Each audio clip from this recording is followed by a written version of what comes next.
Hi everyone, কেমন আছেন বন্ধুরা? লিসার ডেইলি ব্লগে আপনাদের স্বাগত। আজ অনেক দিন পরেই এলাম। আজকে চিলি চিকেন বানিয়েছিলাম, কিন্তু চিলি চিকেনের ম্যারিনেট করা ক্লিপটা তুলতে পারিনি।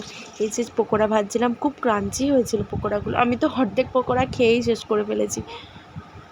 আমি চিলি চিকেন এই প্রথমবার বানালাম। তার কারণটা হচ্ছে আমি চিলি চিকেনটা ঠিক পছন্দ করি না। আজ ওনার আবদারে বানাতে হলো।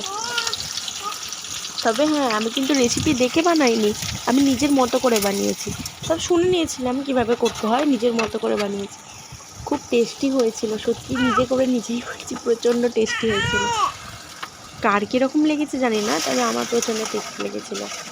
তো তাড়াতাড়ি করে কষেছি, এটা তাড়াতাড়ি করিনি, এটা আসলে এটাকে স্পিডটা বাড়িয়ে দিয়েছি। আসলে অনেকটা ক্লিপ তো, অতটা দেওয়া সম্ভব না।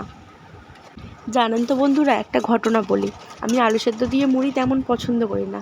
আগে চিলি চিকেন হলে আমি আলু সেদ্ধ দিয়ে ভাত খাবো বা আলু সেদ্ধ দিয়ে মুড়ি খাবো, কিন্তু চিলি চিকেন আমি খেতাম না। টাটা, দেখা হচ্ছে নেক্সট ভিডিও।